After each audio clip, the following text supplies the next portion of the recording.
Hi, everybody, and welcome to our pre-full moon Pisces webinar.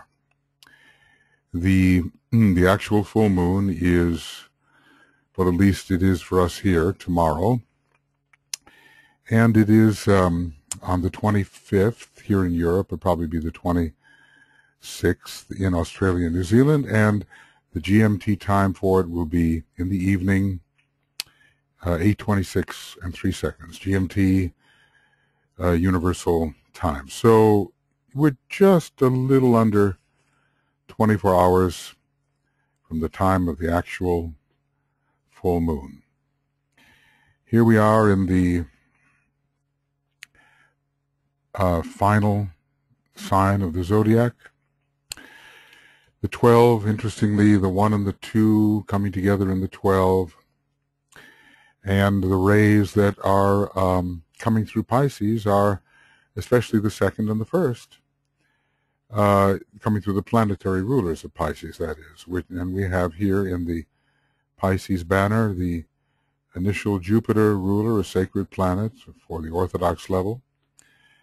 And we have also then Pluto appearing twice, a non-sacred planet, which is distributing, at this time at least, the first ray. It's probably acting largely through its personality nature, which I think is on the first ray.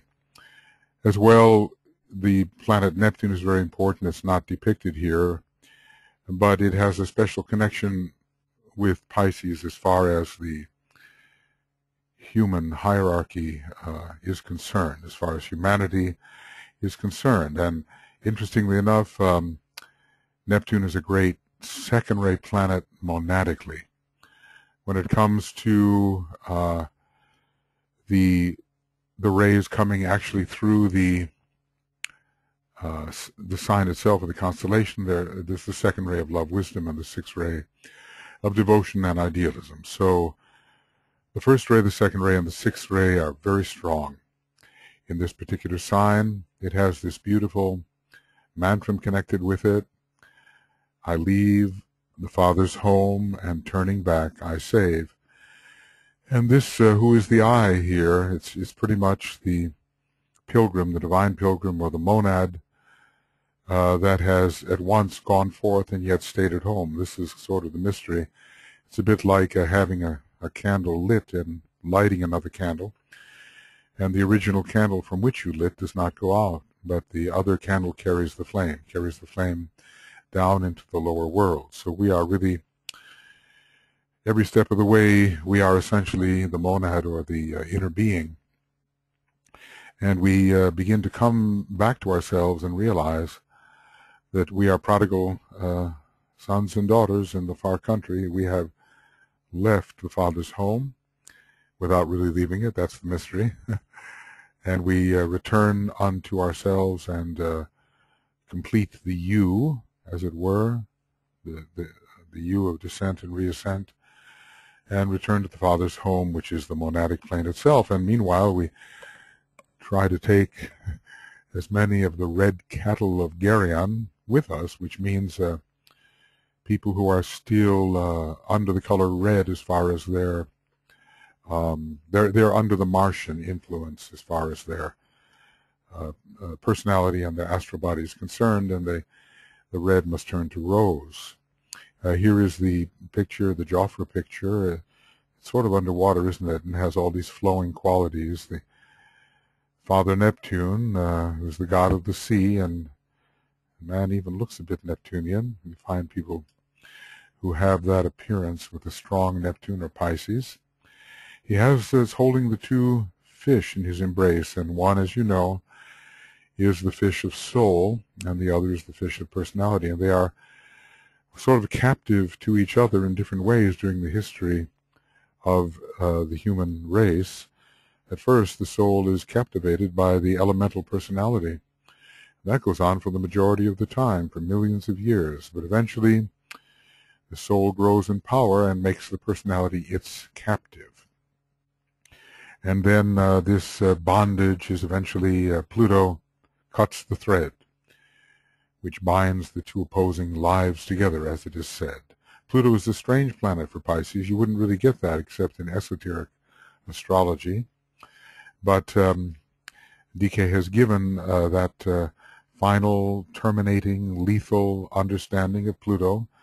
It's lethal to illusion. It never kills the consciousness. It may kill the form in order to separate the consciousness from illusion. And the fishes are separated from each other, and yet the higher fish still magnetically controls. It's in a way, it's quite a simple diagram.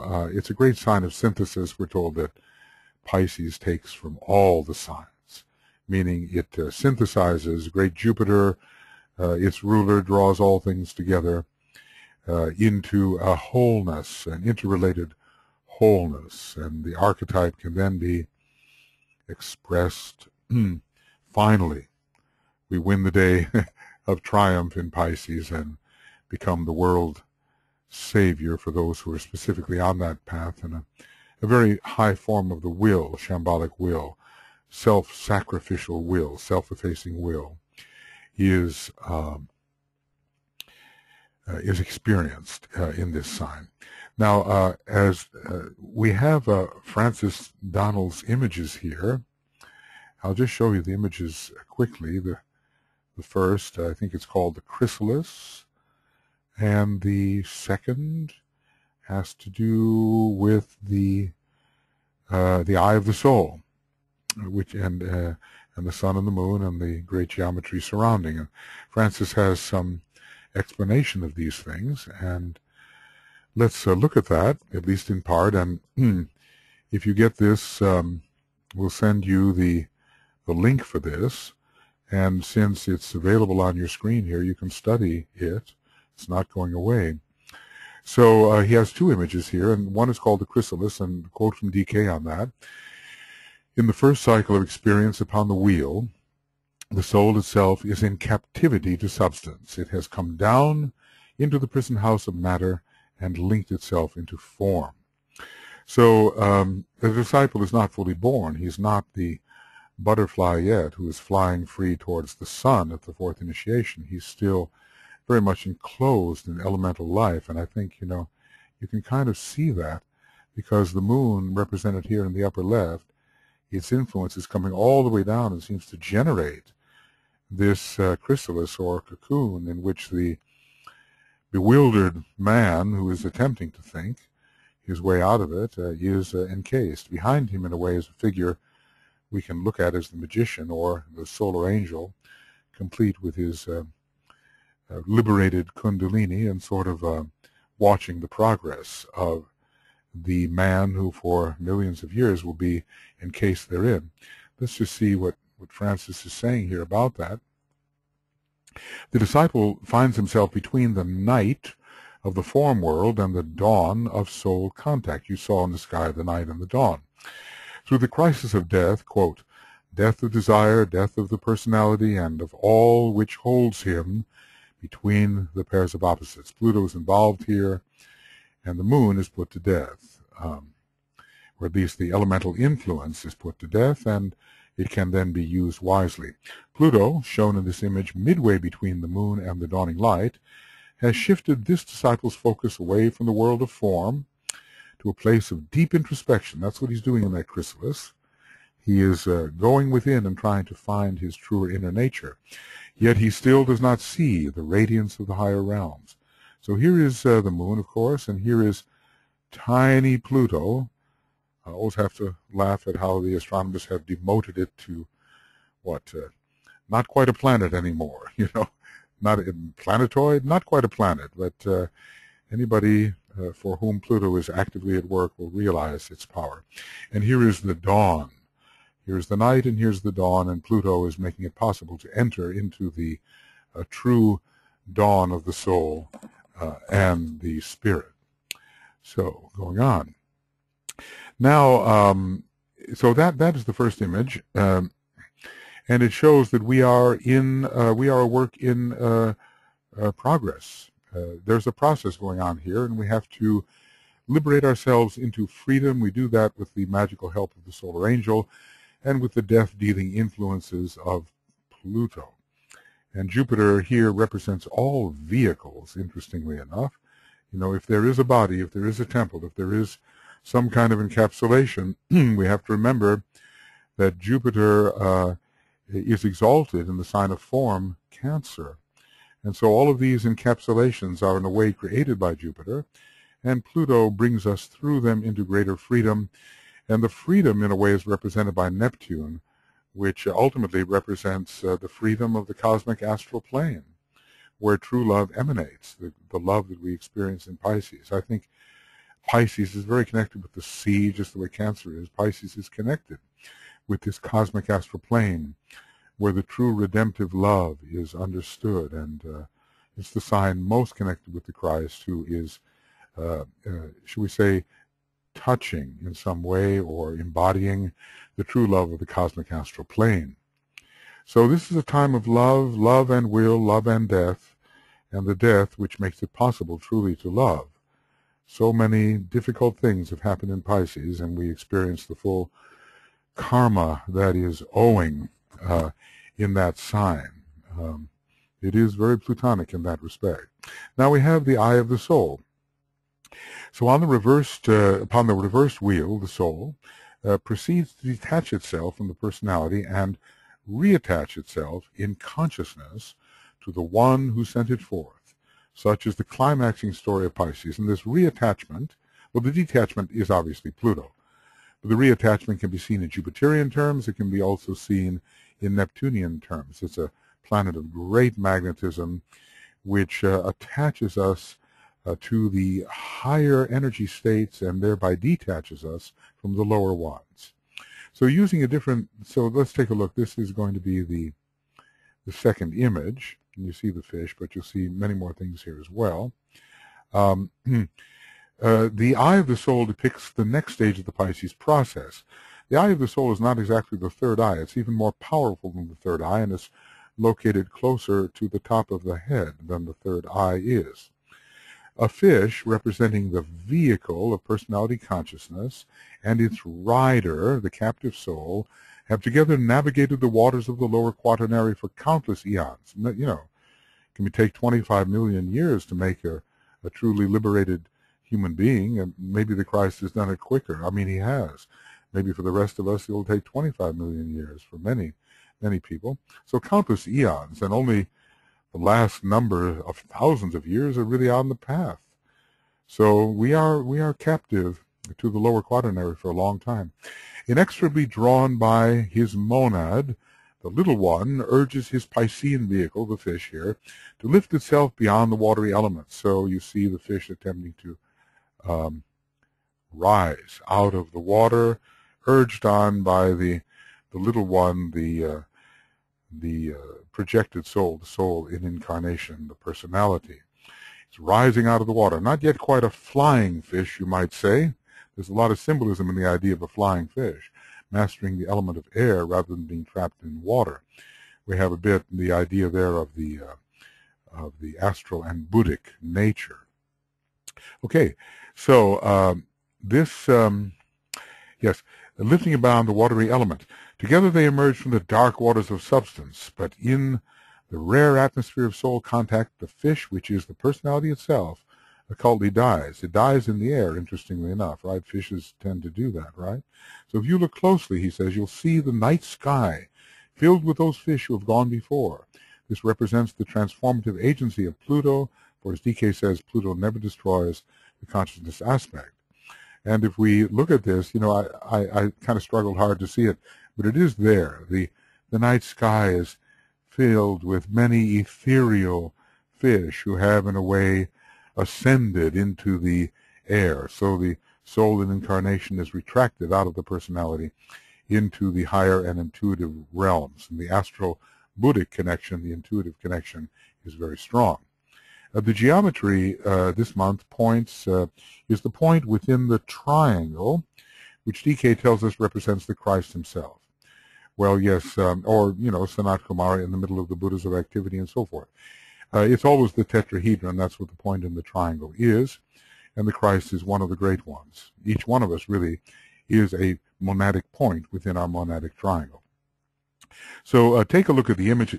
It is this point, the eye of the soul, which is the eye of the fish, or it's that with which the personality consciousness aligns itself. Take another look at that, and you see the eye of the soul, but you're also going to see there the sun above the moon, which is how it should be, and here is the triangle where this point is found. So we're very, God geometrizes, and the second ray types have this connection with divine geometry and can connect many of the archetypal truths, reveal them through divine geometry. I just saw this pair of eyes looking at me. Did you see those? Okay, those are still a higher agency which are supervising the whole process. Okay. The following quote describes the work of the Christ whose eyes can be seen. Yes, in this image near the top of the circle. That's how Francis is depicting this. And he is, the Christ, the dispenser of the water of life, and there's the nourisher of the little ones. The little ones, initiates of the first and second degree. He enters upon his duties in the Aquarian age whilst at the center of the triangle. This is a wonderful time for us to reread, preparing for the Easter time, reread the reappearance of the Christ. In a way, it should be reread every year, because it is the major factor which we are about at this time, to help to facilitate the way of the coming one, of the coming Christ. And when we reread that book, we really know what it means for getting the things which lie behind us. So strive towards my higher spiritual possibilities. I dedicate myself anew to the service of the coming one, and will do all I can to prepare men's minds and hearts for that event. I have no other life intention. That is the self-abnegation of Pisces. So if you possibly can, it's not a long book, reread it now. This is the time as we are moving towards Easter. So in the future, he will be known as the point within the triangle, the dispenser of the waters of life, and the nourisher of the little ones. In a way, connecting with the three different aspects of divinity. As the point within the triangle, Christ becomes the awakener of the hearts of men. The awakener is always the first aspect. It's very Uranian. It stirs you to life. As the nourisher of the little ones, the purifying waters of the baptism initiation, the second initiation, will submerge hundreds of aspirants in many lands, and these two initiations, which are preparatory to true service, and the third initiation of transfiguration, will set the seal on Christ's mission as the agent of the great spiritual triangle, which he represents. And that spiritual triangle, as we know, at this time is the avatar of synthesis on the first ray. These are great solar systemic beings. Whether they come from outside the solar system or altogether, this is to be discussed. The spirit of peace, also an extraplanetary being on the second ray. And the Buddha, interestingly, with his third ray monad representing the third ray, the third point. So the triangle is there supporting the Christ, and he is the point within, and he is the point in the tetrahedron. And we can call it even an inverted tetrahedron because he is descending into the lower realms. But the point within the triangle also stands at the center of all geometrical forms, yes, and thus at the center of the entire form world, for spirit substance matter in all its permutations. Again, to the image drawn by the light of the higher mind, represented by the light issuing from the top of the triangle of the pentagram, the little one passes through the dense layers of form. So he's being drawn on and through all of the geometrical configurations which form takes towards the Christ consciousness, rising out of it's very graphic and tells our story. A different but related perspective on this point within the triangle is given in Dina 2. The initiate, standing upon the point within the triangle, and not upon the square, sees in a flash of time the great aligning procedure which will carry him from the immediate point of revelation on to his final glory. So there are two of us, all of us, but we are a triangle and we are a square, and increasingly we are the triangle within the square, which is all within the circle, and the point is at the center of it all. And that's sort of the geometry of our being. The great ring pass knot of being and consciousness is the circle. The point is that point which is everywhere present. It's the point of being everywhere present. The square is the square of personality in the elemental worlds for square, and the triangle is the soul, a triadal nature, the triad being the true ego or soul. And then there are the astrological symbols here, which you can study. We have the sun, of course, rising above the moon, and Neptune as well. And the first and second ray are involved here, as I mentioned. But really, you know, if you look at it most clearly, there are three great cosmic decanates consisting of three constellations which are part of our zodiac. And it's all one sign in a way. You know, you can think of it this way, that Taurus, Scorpio, and Pisces constitute one sign, with Taurus in this case representing the third ray,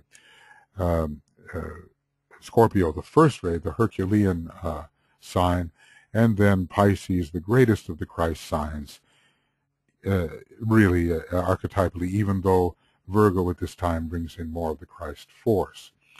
And for the people in the ageless wisdom, Gemini carries a lot of that second ray of interrelationship. So we're dealing with a very powerful sign. Sometimes it seems weak because, you know, there is this aspect of surrender, and surrender before it's really understood is kind of a giving in to elemental forces. We don't want to do that, but we do want to acquiesce to the will of God, and it's in Pisces somehow that the acquiescence to the will of God, not my will but thine be done, which is powerful at the sixth initiation, is understood. So, you know, if you're looking for signs which connect with certain initiations, there are many signs that do. You know, Aries starts you out on an outward bound journey, and Sagittarius is the great path onward, and of course Libra is the decision. I'm going, you know, dealing with the sixth initiation way beyond any of us. But then Pisces is the acquiescence to the will of God. And we can't really take the sixth degree one day, one fine day far away, until we acquiesce to the will of God, and we learn that acquiescence in Pisces, the strength of surrendering to a still higher force. It's not weakness at all. It may seem to be. It's just like love is the most powerful thing in our whole solar system, and maybe beyond, and yet it looks to some as if it's weakness, but it does conquer all. So here is Pisces, the sign of acquiescence, with Aries, the sign of conquest, and yet in Pisces, love conquers all. Well, thank you, Francis, for those images and for the explanations, and grateful to have the pictorial examples here, because they vivify everything for us. Well, friends, you know, we're still in this day of dedication. We experience confidence in the etheric physical nature, aspiration in the astral nature, dedication in the mind, and then 12 hours before, and that's one way of thinking about it, we will enter the period of safeguarding, receiving and holding. So somewhere around 8 in the morning GMT, Greenwich Mean Time, we enter this period of receiving and holding. Open, especially receptive in Pisces, especially, because it's maybe the most sensitive of all the signs, the most translucent, the most transparent, and the one in which the protective membrane, in a way, disappears. So we're entering that, and then the peak moment will come for us at 8:26:03 in the PM of GMT, and then we enter the distribution phase. We register in the mind and have that astral sense of expectancy and a confirmed belief, finally, which is a manifestational aspect of this 7-day process. Okay, friends, so let's go into our... Of course, Pisces is the sign of silence. You wouldn't know it from the way I've been talking here, but, you know, silence and synthesis go together, don't they? So the great, you know, the synthesis of all sounds is the silence, just the way the synthesis of all colors is the great white light. So Pisces people, it reminds me of Meyer Baba. You've heard of, he was an initiate, of course, and he was silent for 30 years. He took a 30-year vow of silence, maybe 10 years for each one of the aspects. And he's such a Pisces individual. I was to the place where he was, where he meditated there in California for so many years, and after 30 years of silence, he breaks his silence, and he says something, it sounds so banal and it sounds platitudinous, but he must have understood something in those 30 years. He said, don't worry, be happy. So maybe in Pisces, this is solved somehow, this foundational inner happiness, which has so much to do with the realization of soul and even more of spirit. Okay, so let us begin our meditative work together. And we will get comfortably in an outer way, comfortable. And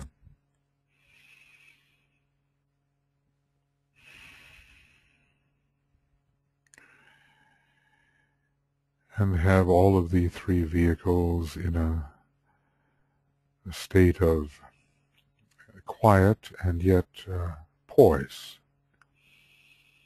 We try to realize ourselves, first of all, as none of these vehicles. We are the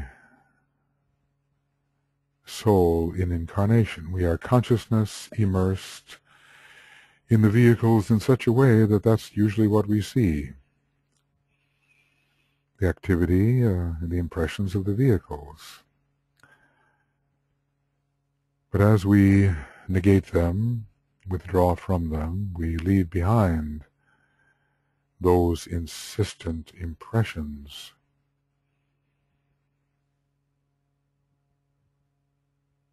And we come to ourselves, leaving behind the impressions of the lower sensory nature and leaving behind the astral impressions, the attractions, repulsions, the likes and dislikes, the emotions. And leaving behind the busy, concrete mind that often runs us, and we almost imperceptibly slip into another field, the soul field, the field of light and love and power, and our accumulated virtue over many lives. It's as if we are focused in the center of our egoic lotus, where we sense the presence of the group, all related in soul, reaching out to the members of the new group of world servers, the points of brighter light everywhere in the world. We touch these serving men and women, but really serving souls. We touch them in soul, and we touch the men and women of goodwill in soul. And all of humanity, in the body, out of the body, in soul, no one escaping this sense of togetherness in soul, being in each other's presence, united in the magnetic attractiveness of the soul, regardless of what the personalities may be doing. The billions of us, we're all together. All together. A deeper reality, the soul reality, making all of us available to each other on this level of soul.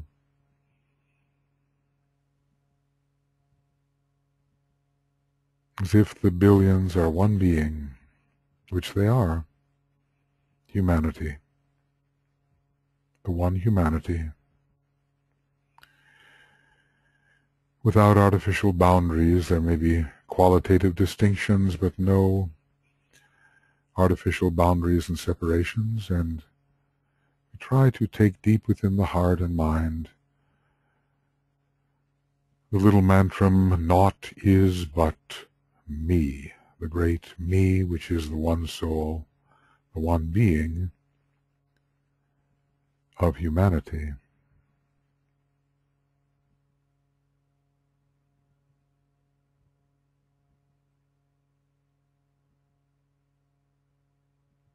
Intimate to every soul.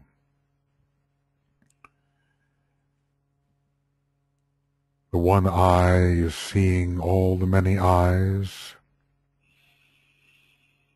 and when a pair of eyes, or even the imagination, looks out, it's the one eye behind every one of them.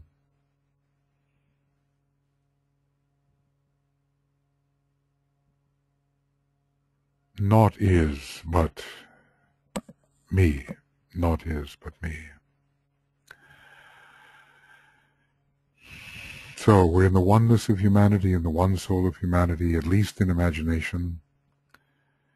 And of course in Pisces it can become increasingly a sensed reality. If any sign is good at feeling the presence of the presence, it's Pisces. That all-uniting something which is always present.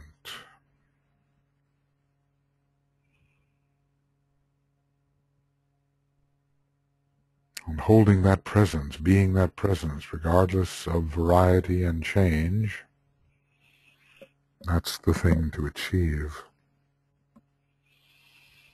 Here we are, as a group, we meditators, many other meditators around as well, but we'll focus on those who are doing this particular meditation.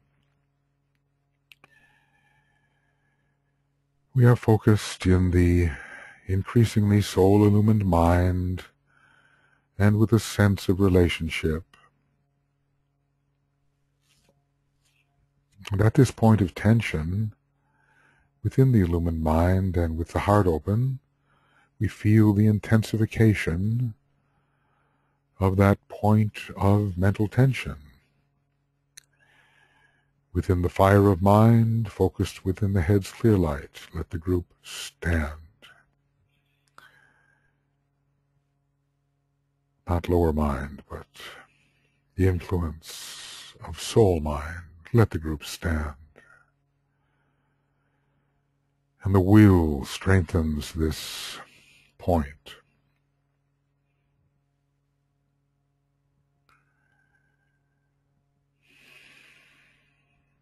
The will of the soul strengthens the base of the antakarana, as it were. The will to initiate, the will to unify, the will to evolve, the will to harmonize, the will to act, the will to cause, the will to express. We as if absorb these aspects of soul will within the group soul. We are at a kind of point of mental tension which belongs to the group, not to any one individual. And as a group, we draw up all the powers of the group personality into the point of tension.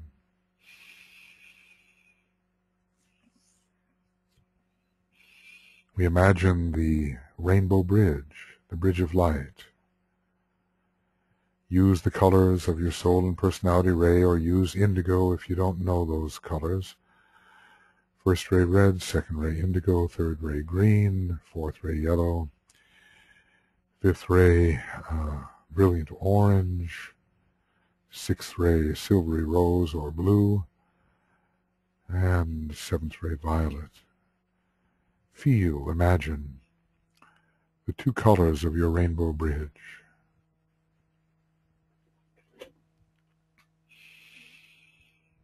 They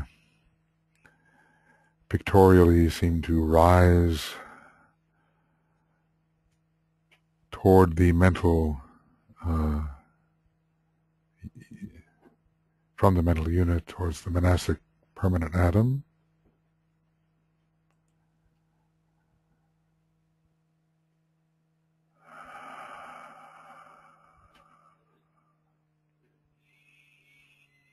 A bridge of light of two colors, and we are surrounded by many of those bridges because we're doing this as a group. So feel all the 7 colors of the rainbow all together.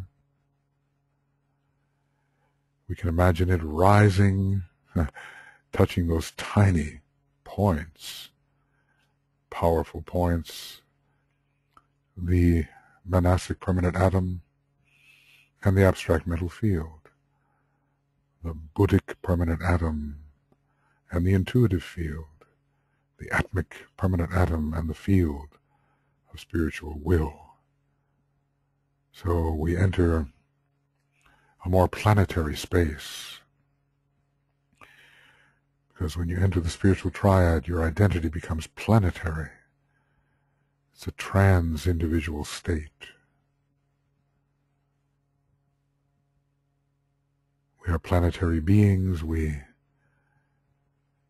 expand across and through the globe and into the subtle spheres. And finally it touches the point of pure being, pictorially, the blue-white diamond, which we can call the monadic presence representing Shambhala.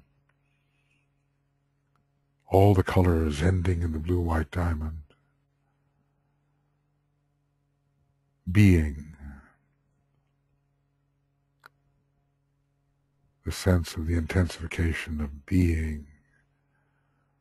Or you can go inward towards the sphere, towards the very center, the blue-white center of the sphere. Being.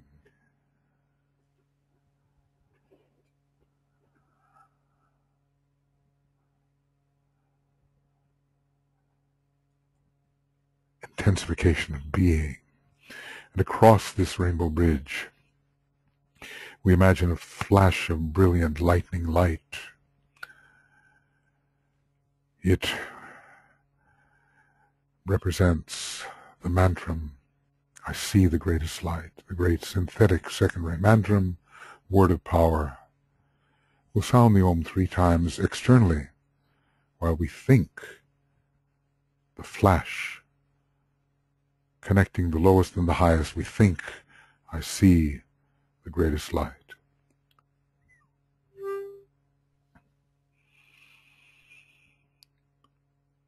Oh.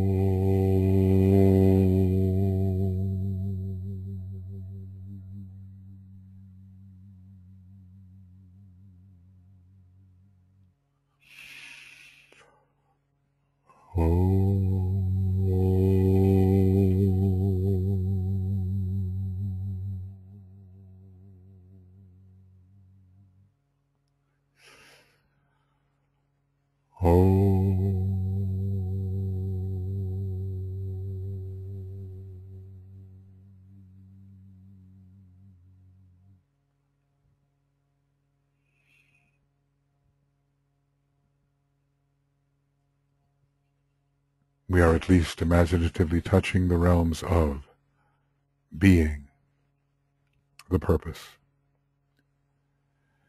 the spiritual will that drives all before it, the buddhi or intuition that understands in a moment all things, the abstract mind which formulates planetary relations into understandable thoughts.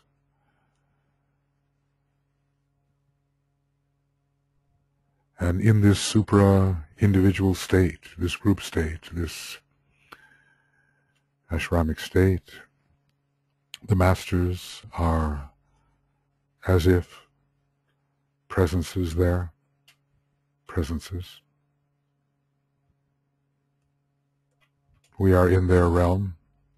They are near because they are always focused there, no matter what they may be doing externally. They live in this supra-personal realm, supra-individual also. And we express our solidarity with them, our loyalty,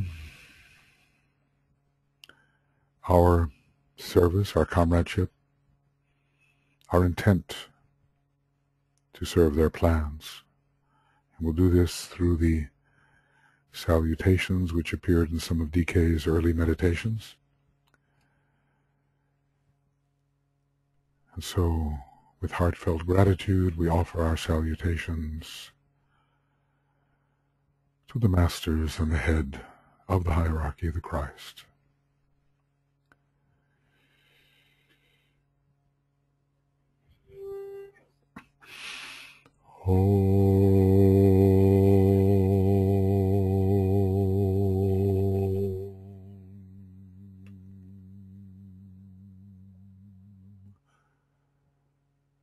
Salutations to the Christ,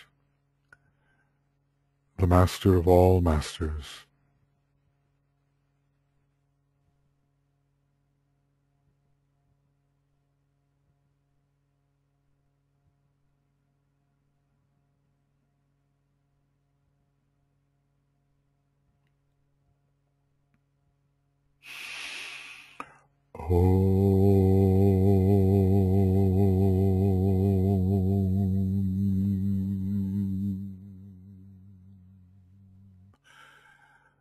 Salutations to the triangle of masters with whom we work most closely.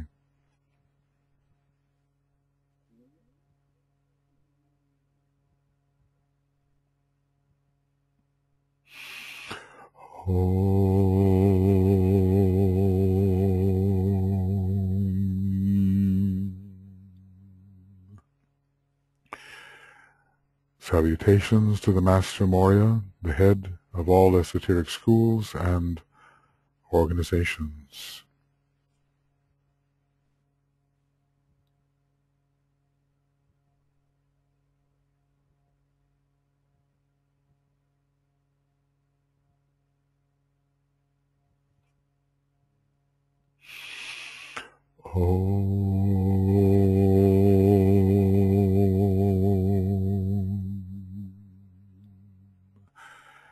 Salutations to the Master Kutumi, the Bodhisattva of the coming age of Capricorn, the one who most prepares through his ashram for the reappearance of the Christ, the Lord Maitreya.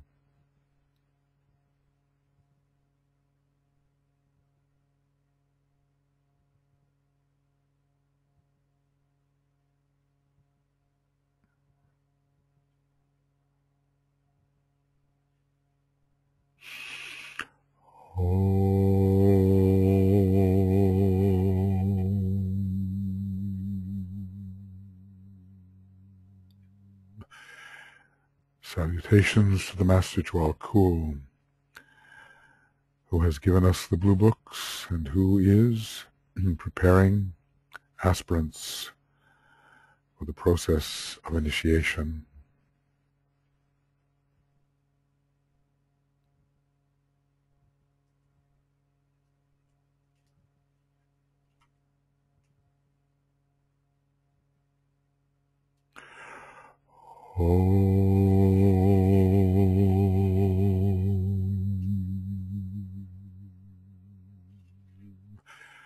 Salutations to your own Master, as you know him to be or conceive him to be.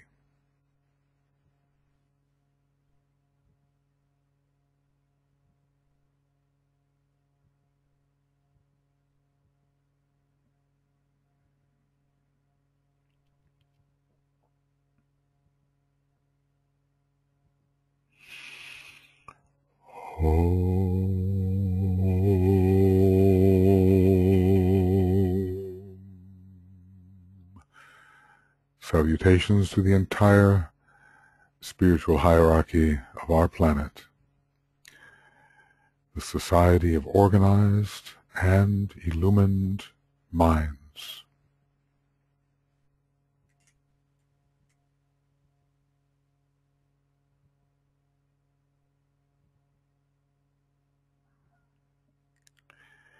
From this point of comradeship and service, we imaginatively raise our thought inward, upward, intensified toward Shambhala, the center where the will of God is known.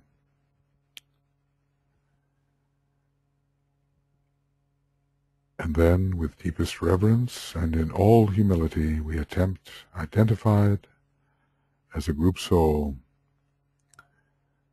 to attune with the presence of Sanat Kumara, standing at the very center of Shambhala.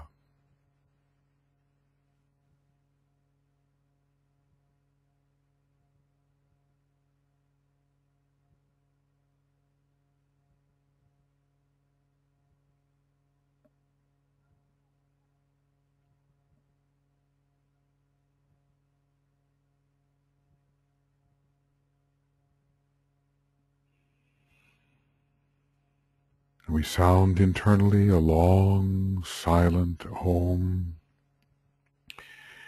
imagining the group and all meditating groups, and in fact, all the new group of world servers and men and women of goodwill, imbued with the energy of the King, King of Shambhala.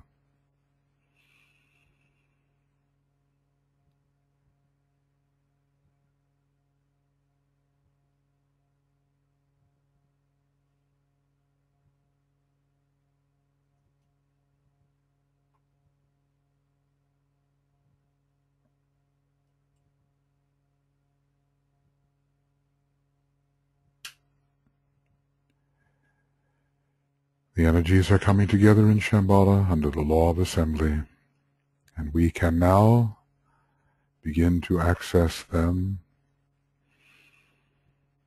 We are a united group in meditation. We are a point. We are not, as individuals and even individualities or souls, we are a point, united. A brilliant point, we are that, together, in light and in love and spiritual power. And we hover, as it were, above a golden path, the symbol of the path, which stretches towards the sphere of indigo blue, the indigo blue center of a radiant sun.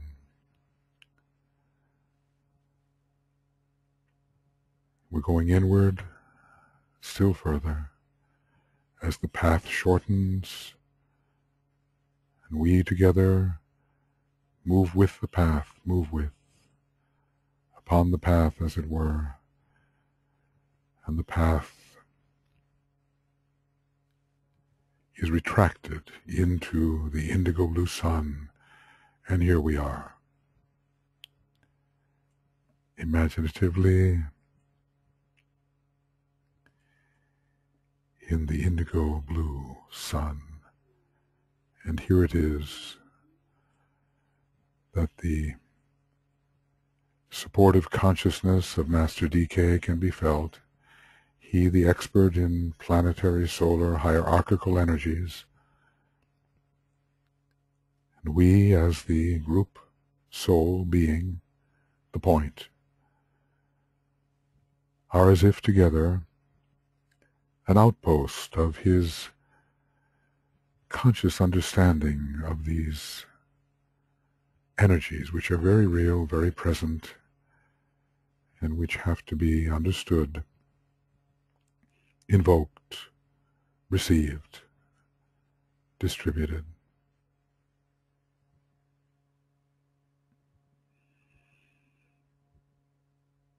And so we begin our movement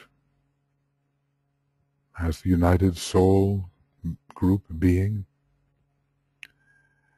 We're going to attune with, begin to raise our consciousness towards the very present planetary rulers of the constellation Pisces. We'll approach the present rays of Jupiter, the exoteric ruler, which carry beneficence and selfless generosity. These are real things. We're going to be filled with these energies. We'll approach the stream of Pluto, the esoteric ruler, first esoteric, conveying much needed power to purge the personality of its hidden obstructions, and we all have them. The hidden obstructions to soul infusion, casting them out, burning them up, putting them to death, eliminating them. And the still higher type of Pluto, or a higher response to it, the hierarchical response, conveying the power to negate and even destroy the power of the personality as an inhibitor to the expression of soul life. Anything that gets in the way, anything we can negate, destroy, eliminate. And finally, in a pan-human sense, the energy of Neptune, a very high planet, maybe the most powerful planet in this particular second-ray solar system, special ruler carrying transcendental compassion for all, and the power to identify with all aspects of the soul, all, including the anima mundi, or soul of the world, soul or consciousness high and low, the power to slip within those fields of consciousness and be there, whether surrounded by many of the lower formal impressions or liberated on the higher planes. Neptune, really a great planet of freedom after its tendency to bondage is overcome. So we'll be approaching these very real planetary presences. They're not out there. They are gods that are reaching, whose consciousness is reaching to all parts of the solar system. They are here now. We have to treat them as living sources whose presences are intensified at these special times when the gate opens and subtle things can be touched. So first, the rays of Jupiter, the orthodox ruler, and it conveys in Pisces faith, hope, charity, benevolence, optimism, selfless service, a great good, one of the great benefic planets as it is called. Bene, good, wholeness. There is no good without wholeness. So we realize the beneficence of Jupiter, overflowing, pervading all the lesser states of consciousness, and absorbing human consciousness in this great realized wholeness, which brings joy.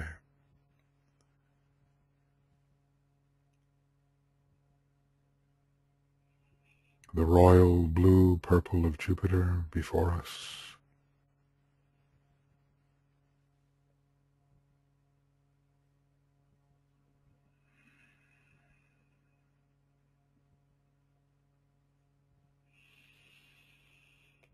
Using the symbol as a transducer, transformer, method of invocation, breathing it in, breathing in this royal blue tinged with purple,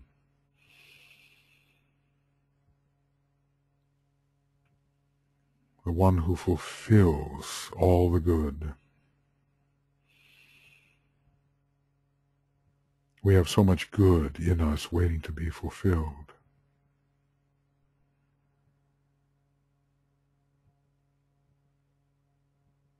good is stored in the Jupiterian structure we call the egoic lotus, the causal body. The synthesis of the good.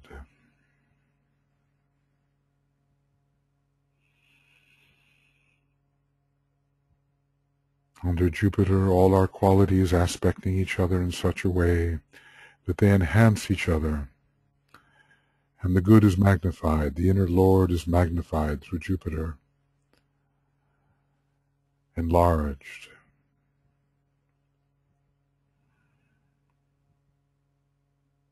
The augmentation of the good.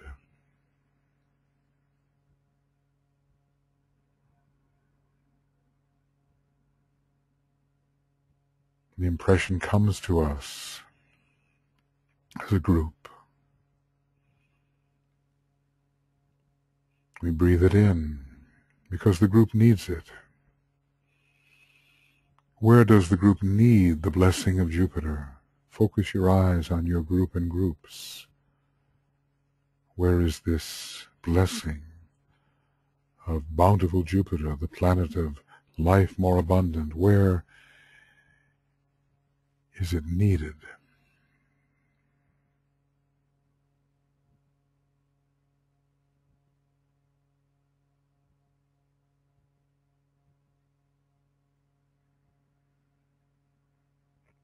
To lift the spirits, to overcome depression, to see the vision which elevates and exalts,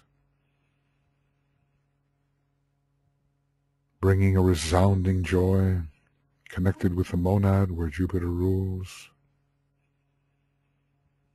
Let us, in all beneficence, send to our group and groups the life more abundant of Jupiter, the great compassion, the will to fulfillment, the determination to fulfill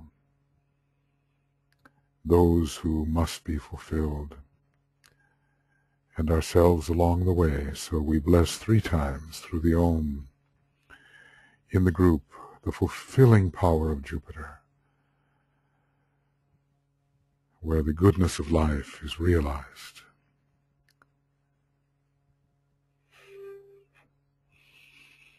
We see the change occurring.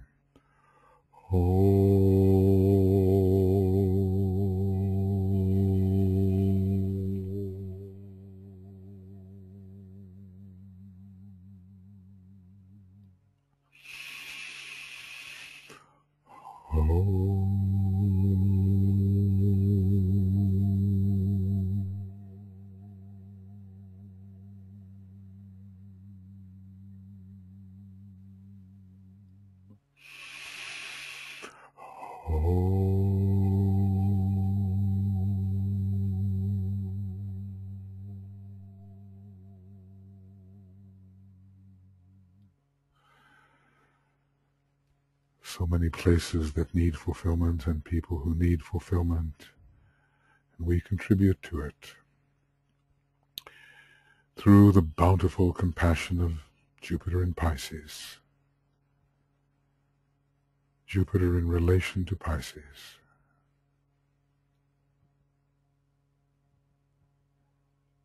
And that is the second ray inaugurating our travel through Pisces. But then, change of pace, and the upward pointing arrow of death, visualized whether in black or red or black and red together.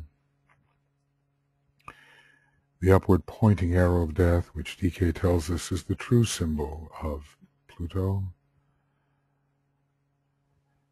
So it's both esoteric, applying to disciples, and as we go still more intimately within, it's hierarchical, applying to initiates, even to the master who awakens the Kundalini finally in a final form for humanity. We meditate upon this austere Lord of Death, bringing the purification and the expurgation at first, of all the impedimenta, all this lying in the depths of our aura, we cast it out. Cast it out. We become clean of the impediments. And we understand that Pluto is going to kill desire of a kind in relation to the solar plexus, desire for life within the worlds of illusion except to serve. Cast out. Purge, eliminate the accumulated filth of the ages. You can only imagine what Jupiter, what Pluto and Aquarius will mean one day, another 12 years or so. The real cleansing of the Augean stables in every one of us. Purging so that sensitivity may truly arrive, and we regret not what dies away. We accept those deaths because they lead to greater life. Death unto life. The story of transformational Pluto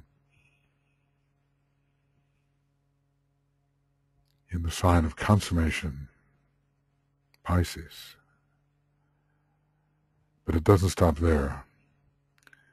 Deeper impressions come.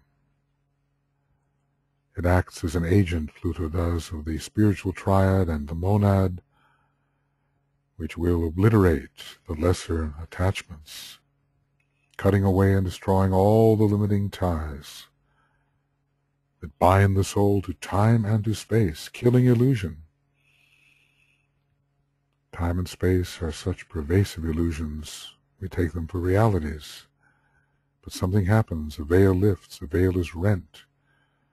Something is cut, the veil is cut,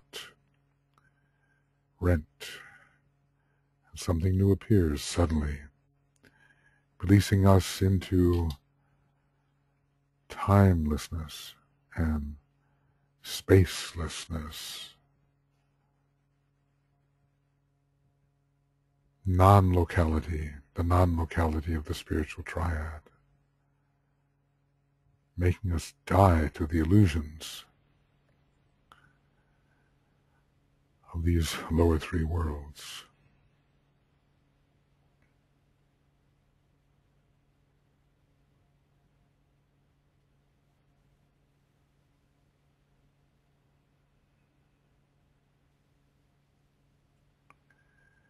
The Lord of death unto life.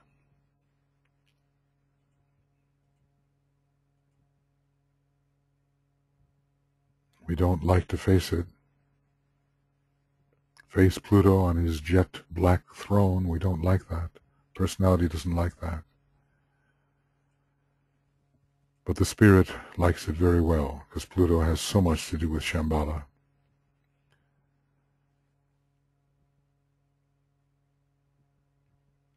Cutting away the obstacles which prevent us from entering the role of saviorship in Pisces.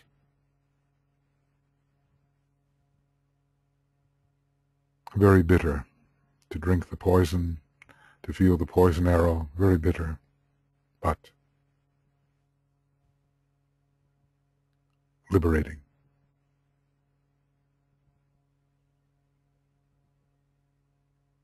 So let's look for the courage within ourselves to apply Pluto, allow it to be applied.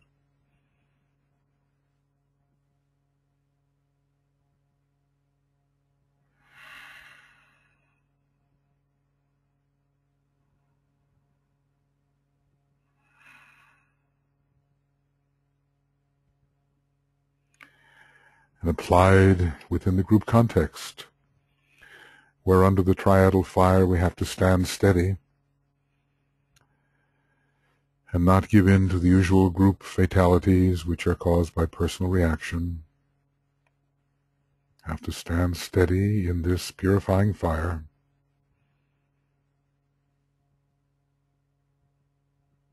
So we'll direct the power of Pluto. We'll use the note C sharp. It's sort of a red-orange note. will direct this power, liberating, transforming, terminating, regenerating,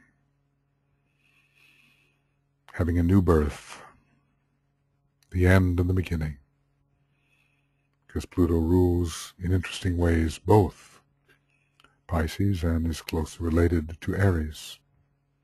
Aries, Pluto, Shambhala.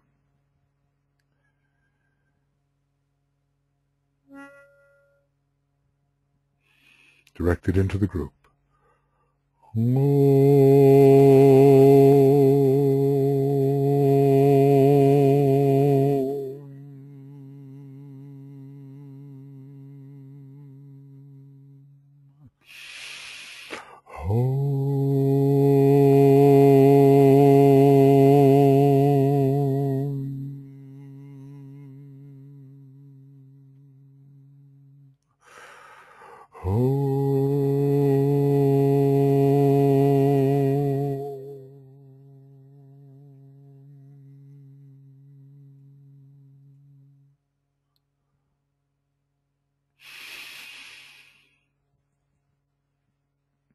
So we have been absorbing Jupiter, absorbing Pluto, faculties that we can recognize and accept and use. And finally, the highest of the planets in Pisces, really, this great second-ray sign and the great second-ray monadic planet, Neptune, the transcendental influence of Pisces upon humanity as a whole, redeeming humanity. So we realize the power of Neptune in relation to Pisces to remove all the egoistic barriers, the ahamkara, all the boundaries, removing them between human beings and other beings, such that the oneness of humanity, its one soul, its one spirit, are experientially realized through that exalted power. We call it the power of identification, from the astral to the love petals, to the Buddhic plane, to the monadic plane, and finally, eventually, to the cosmic astral plane. All-pervasive identification.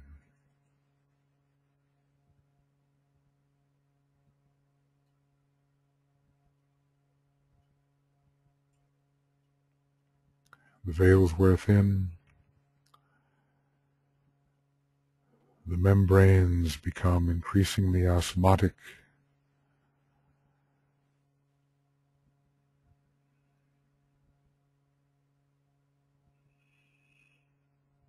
The fragmentation within wholeness is gone.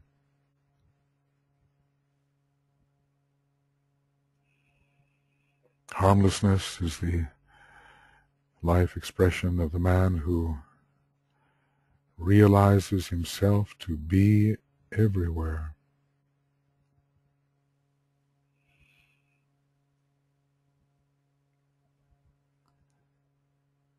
Who lives consciously as a soul. Whose nature is love. Whose method is inclusiveness. And for whom all forms are alike. All forms are alike, in that they veil and hide the light, and are but externalizations of the one infinite reality.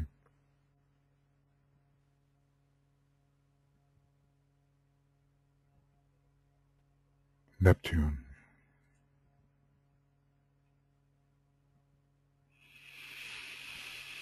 The rose of Neptune, the blue, the deep blue of Neptune, actually physically deep blue. The group needs this. How? Visualize how.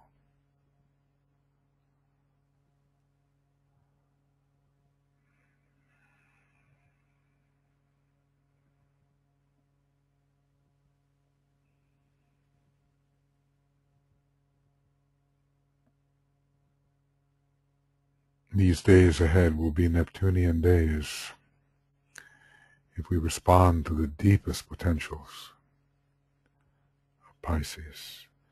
We'll sound the Om on the note A flat. There are probably many or a number of notes, but we'll use that one. We can visualize the wonderful deep blue and or the rose color. 3 ohms conveying the power of Neptune to our group and groups, absorbing, absorbing.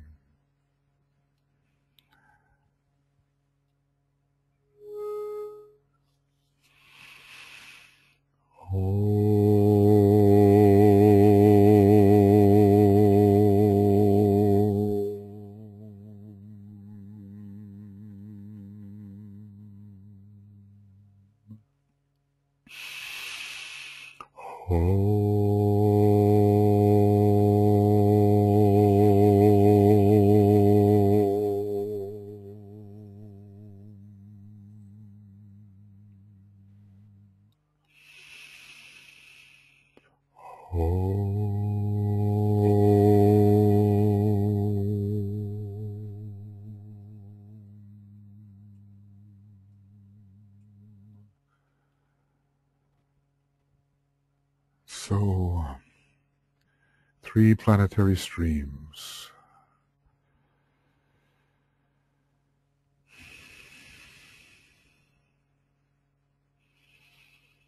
With which we are now as a group more imbued than we were before,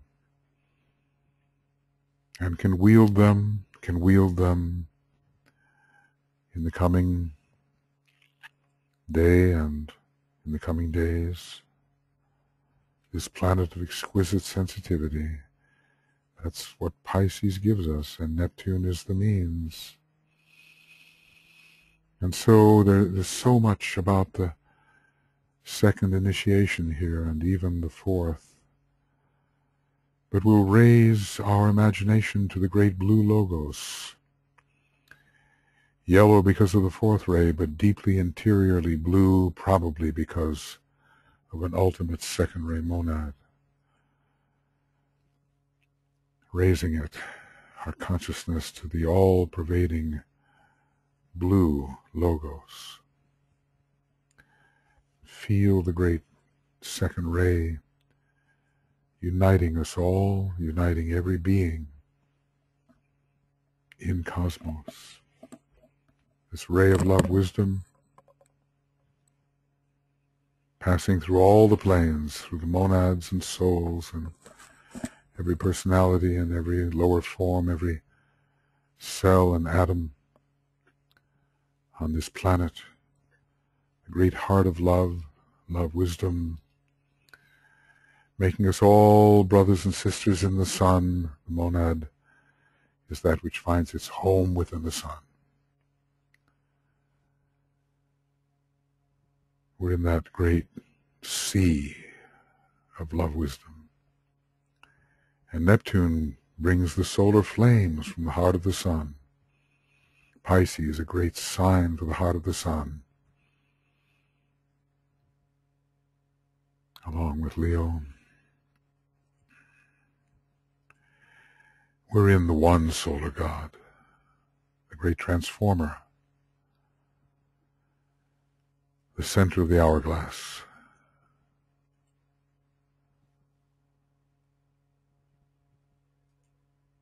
Compassion for all, forgiveness for all. Pisces, the great sign of forgiveness. However terrible, stupid, ridiculous, offensive,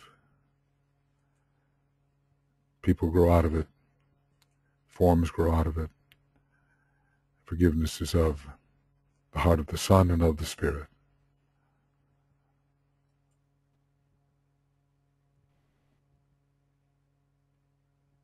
Then from this all-pervasive love wisdom we raise our attention, actually now towards the constellation Pisces. We focus our imagination on its peculiar quality of light, beautiful quality of light in Pisces, the light of the world. Most translucent, transparent sign, the light of the world. This is the light, revealing the light of life itself.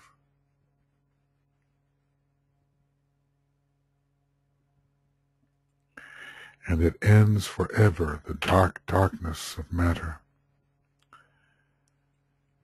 Begins very dark in the early days of Pisces. It's all opaque. Nothing gets through. Everything is veiled. But later, the light, revealing the light of life itself, ending forever the darkness of matter through incredible, transparent sensitivity.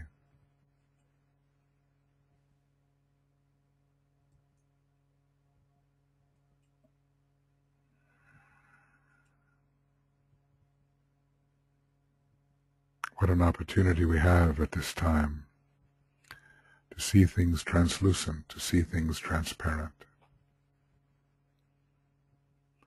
to be so sensitive.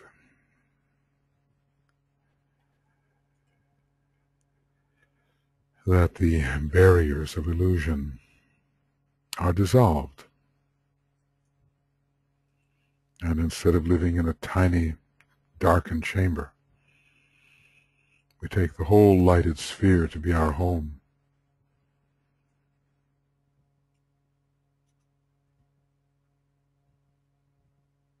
And we can roam where we will, in non-locality.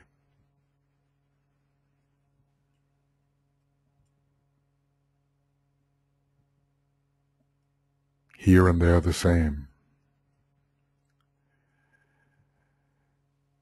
Past and future the same in the now. Because the barriers of time are dissolved as well.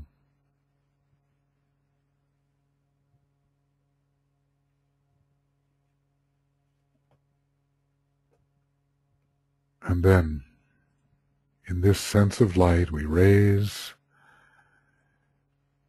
using the rays of love and devotion and will, we rise towards the constellation Pisces itself. And we ponder on the mantram, this great monadic mantram.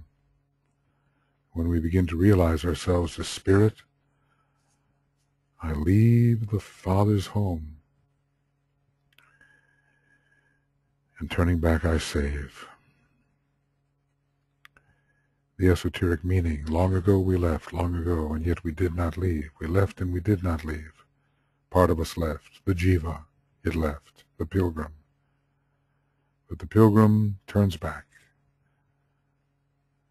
and reunites with its own presence in Shambhala. I leave the Father's home.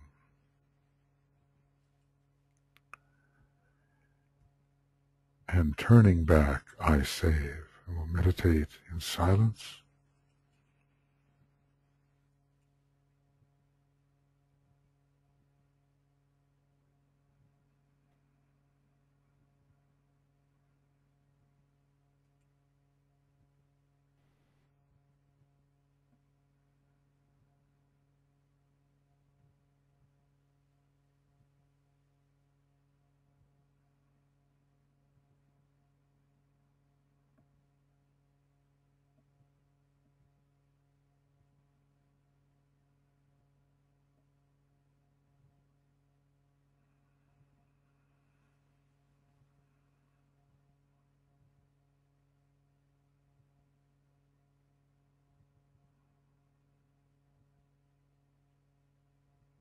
I leave the Father's home.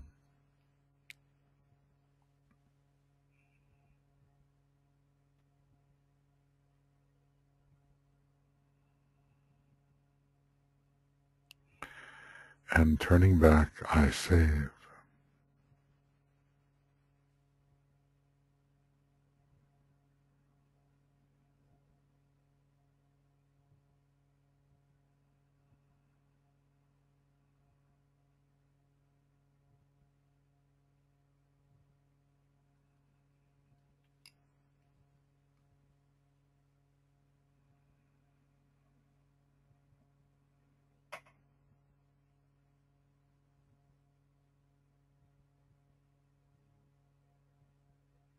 What is salvation?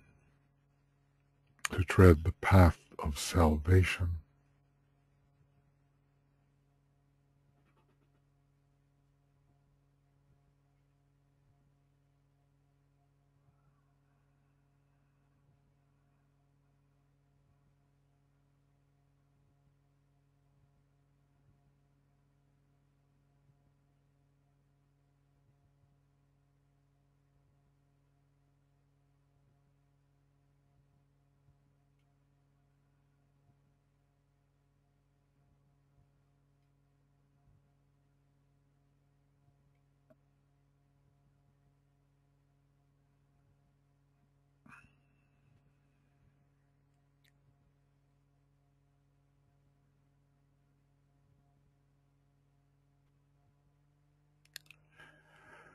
The heart of the sun within us knows the modes of salvation.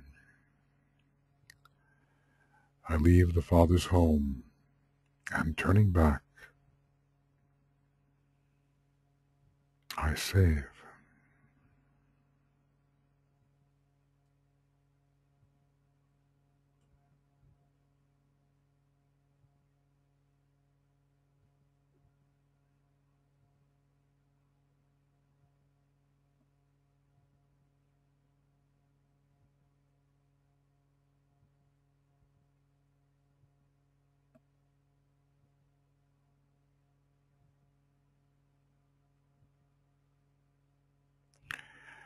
And in saving, know the equivalence of bliss and sacrifice.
And so where is the saving force needed?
This is our theme.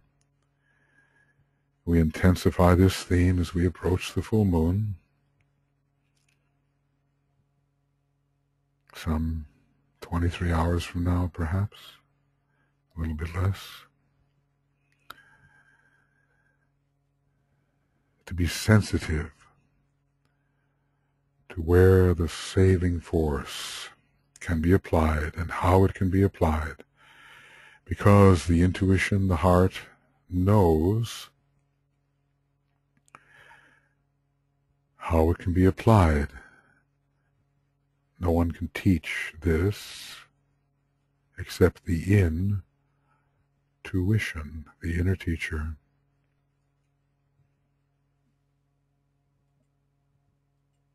I leave the Father's home, and turning back, I save.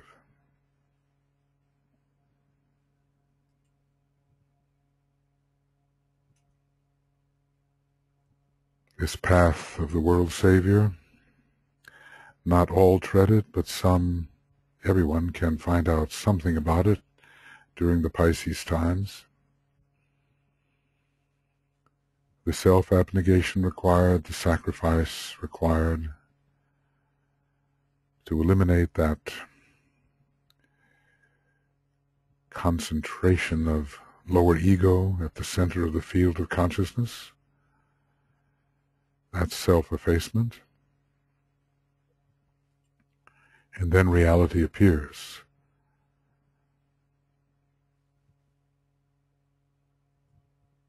Because the ahamkara has blocked it, the sense of lower self has blocked it.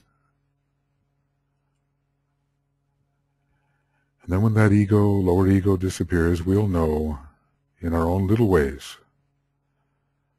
how we can save, salvage, redeem, extract the living consciousness from the tomb of form.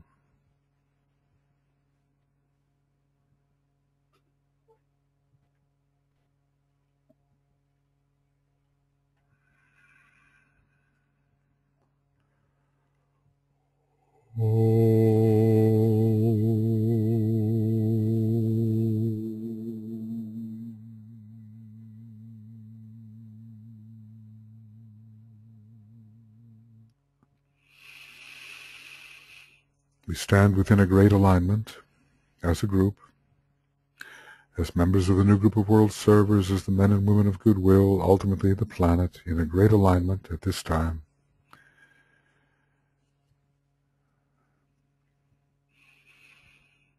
From the one about whom naught may be said, which we can, in a way, centralize within the thousand-petaled lotus of the great God, the Pleiades. We can think of the Pleiades that way. And through certain constellations, perhaps through Orion and also through the 7 solar systems of which ours is one, our local stars and its constellation,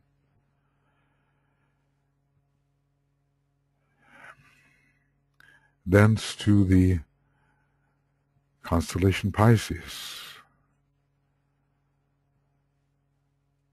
thence to the solar logos, especially in this case the heart of the sun, and on out into the planetary schemes of Jupiter,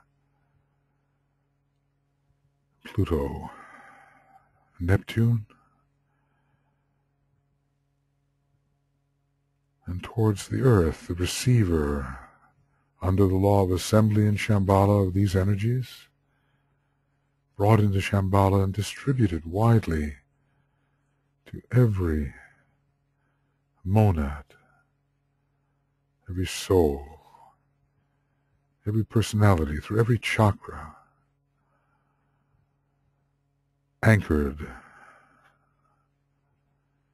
within the group, within the individual, anchored from the very distant sources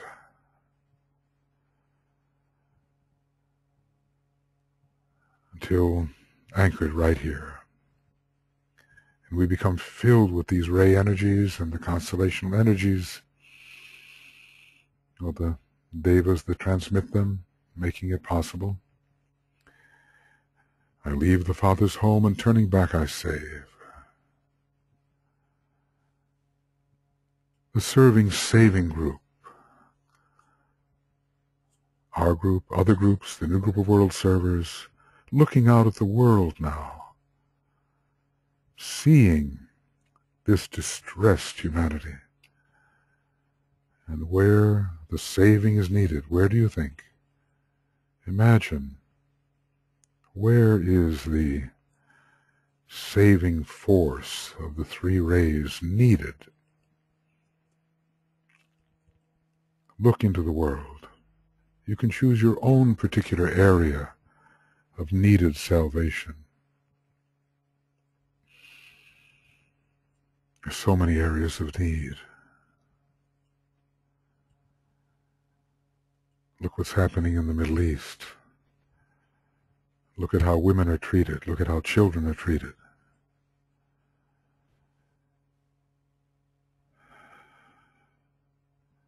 Look at the lack of sharing. Look at the starvation. Where do you want to focus?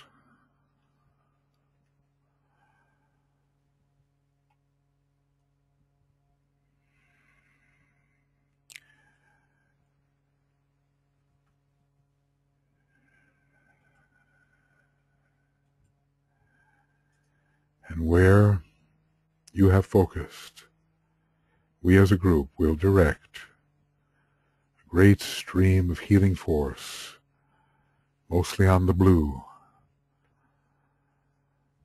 on the indigo and the blue and the rose, sounding a second ray note, aligned with Pisces, seeing in the imagination, in this very imaginative sign, seeing the healing, the salvation occurring.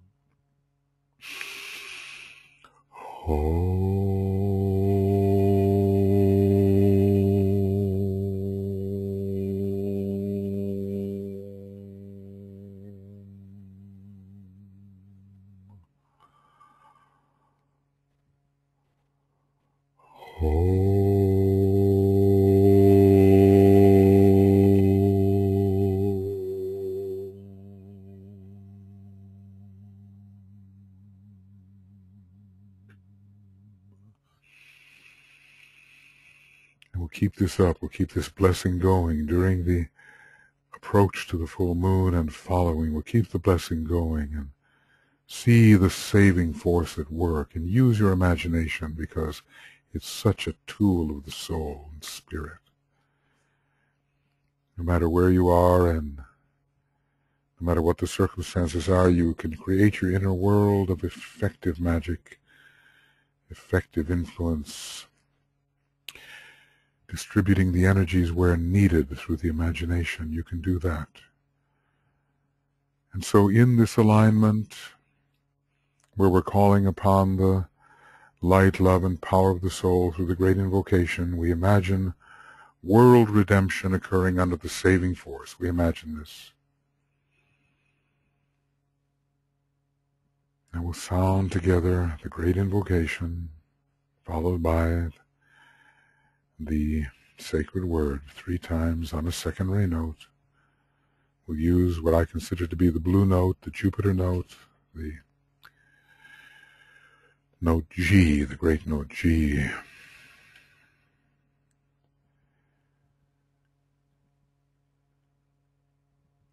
From the point of light within the mind of God, let light stream forth into the minds of men. Let light descend on earth.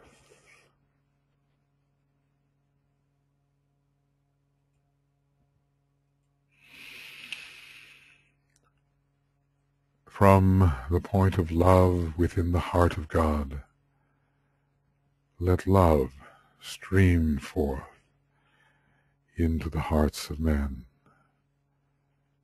May Christ return to earth.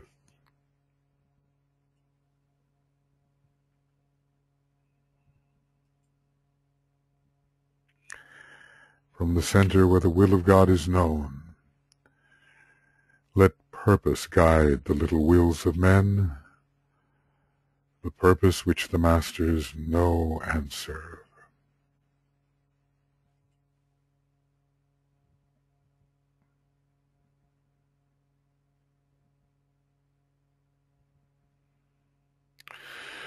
From the center which we call the race of men, let the plan of love and light work out, and may it seal the door where evil dwells.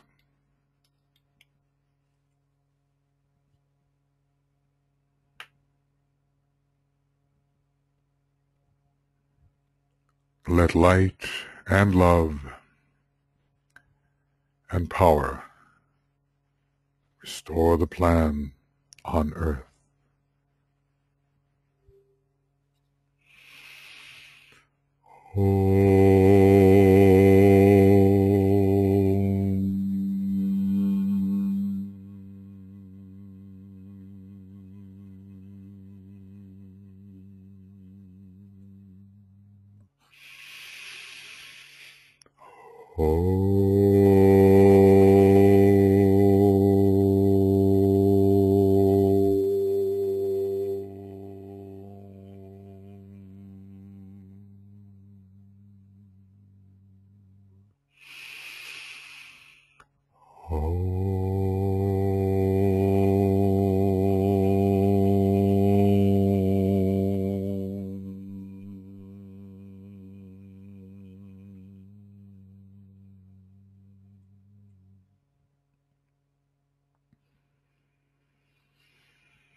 So this is the prelude to the real full moon.